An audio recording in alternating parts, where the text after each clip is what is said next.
Dans ce cours, nous allons parler de tout ce qui touche à Internet et au réseau. On va commencer par voir le détail des différentes lignes Internet. La ligne DSL est une ligne d'abonnés numérique. C'est une technologie très populaire qui est utilisée par de nombreux foyers et même d'entreprises, permettant d'accéder très rapidement à Internet. La ligne DSL peut transporter à la fois de la voix et des données.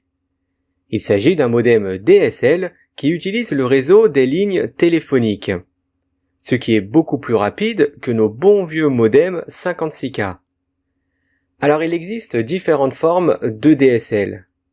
On a l'ADSL, qui est une ligne d'abonnés numérique asymétrique, c'est-à-dire que le téléchargement de données est bien plus rapide que l'envoi de données.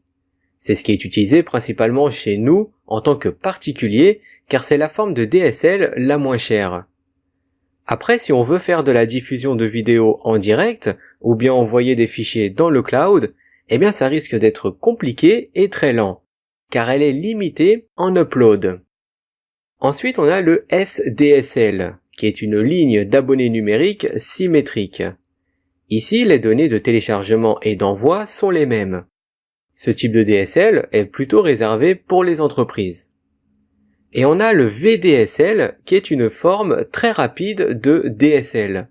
Il peut atteindre des vitesses de 50 mégabits par seconde sur un seul fil de cuivre. Mais par contre, il ne peut pas être utilisé sur de longues distances. Pour atteindre ce débit, il faudra donc être très proche du central téléphonique. Pour les longues distances, on utilisera plutôt des câbles à fibre optique.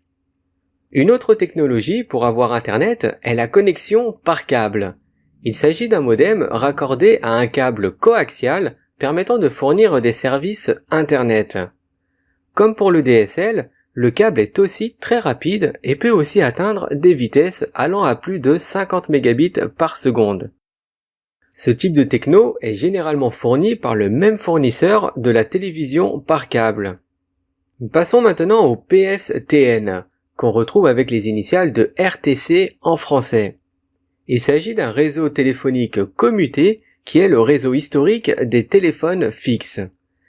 Rappelez-vous de nos bons vieux modems en 56K qui faisaient un bruit horrible avant de se connecter à Internet. C'est une techno obsolète à cause de sa lenteur. Aujourd'hui, les personnes qui ont goûté à la DSL ne pourraient pas revenir à une vitesse de 56K. Passons maintenant au réseau numérique ISDN.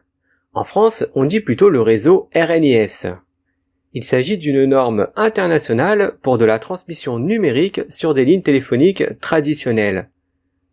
Pour utiliser ce type de techno, les utilisateurs devaient installer des modems RNIS. En principe, un modem standard envoie des données à une vitesse de 56K, mais un modem RNIS peut envoyer des données jusqu'à 128K. Ce type de modem n'a pas trop percé car peu de temps après est arrivée la technologie de la DSL et du câble. Voyons maintenant l'Internet par satellite. Alors le problème c'est que la communication par satellite reste assez onéreuse et c'est plutôt réservé dans des endroits où il n'y a vraiment pas de service de téléphonie, câble ou ADSL. Ce qui fait que le satellite est rarement utilisé. Alors même si on peut atteindre des vitesses assez élevées, que ce soit en upload ou en download, cette technologie comporte des latences assez élevées. Donc si vous jouez à des jeux en ligne, par exemple, eh bien ça risque de perturber la partie. Une autre méthode de connexion à Internet consiste à utiliser des points d'accès mobiles, c'est-à-dire d'utiliser le réseau cellulaire pour connecter des appareils sans fil à Internet. Les points d'accès mobiles peuvent être autonomes, comme les clés 4G, ou bien directement intégrés à son smartphone. Les opérateurs en France de réseau 4G sont Free, Orange ou Bouygues. Et en Amérique, c'est plutôt Verizon, AT&T, T-Mobile et Sprint. On va maintenant passer aux différents types de réseaux, c'est-à-dire le PAN, le LAN, le MAN et le WAN. Le PAN se traduit par réseau personnel. C'est un petit réseau qui est surtout utilisé pour connecter des appareils en Bluetooth comme son smartphone, son kit oreillette ou bien des haut-parleurs externes. En général, on utilise les réseaux PAN pour transférer de petits fichiers comme de la musique, des photos, etc. Passons au LAN qui se traduit par réseau local. Ici, il s'agit d'un groupe d'équipements comme des ordinateurs, serveurs, imprimantes qui sont situés dans un même bâtiment, c'est-à-dire à proximité les uns des autres. Le type de LAN le plus courant est le LAN Ethernet.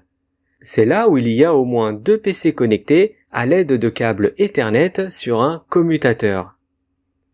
Voyons maintenant le MAN, qui se traduit par réseau métropolitain. Il s'agit d'un réseau plus grand que le LAN, c'est-à-dire qu'il s'étend sur plusieurs bâtiments d'une ville. Les MAN sont en général connectés avec de la fibre optique, c'est-à-dire du très haut débit. Et on va finir sur le type de réseau le plus grand, qui est le WAN.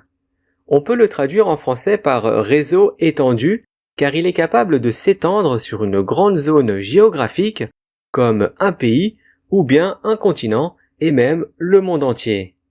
Un bon exemple de réseau étendu est Internet. Avant de terminer le cours, on va parler rapidement des outils qu'on utilise dans le monde du réseau. Si vous êtes technicien réseau, l'outil que vous avez probablement le plus utilisé, c'est la pince à sertir. On l'utilise quand on veut fabriquer des câbles réseau d'une longueur personnalisée. La pince sert à sertir les connecteurs RJ sur les câbles à paire torsadés. Pour cela, il suffit de dénuder le câble pour faire rentrer les fils dans le connecteur RJ et la pince viendra sertir les fils à l'intérieur de la prise. On va maintenant passer au wrapper, qui est un outil ressemblant à un tournevis.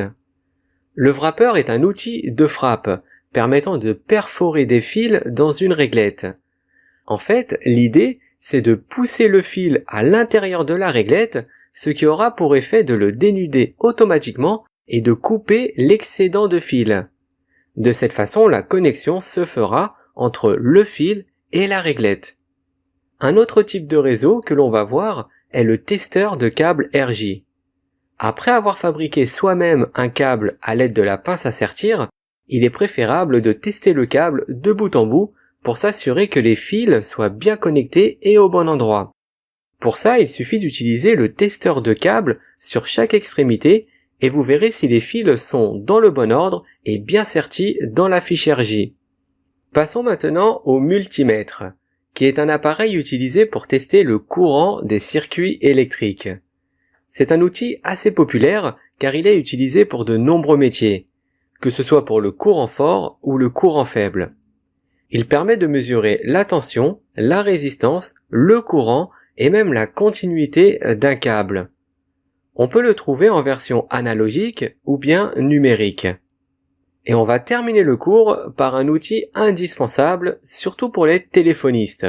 C'est le beeper, ou bien le générateur de son. C'est un outil qui sert à localiser les câbles d'un bout à l'autre. Par exemple, si vous n'êtes pas sûr de la continuité d'un câble qui traverse plusieurs pièces, ou bien que c'est le bazar dans votre baie informatique, eh bien vous pouvez l'utiliser pour retrouver votre câble. Pour ça, il suffit simplement de connecter le générateur de son sur le câble et avec l'amplificateur de son, vous pourrez localiser son extrémité très facilement.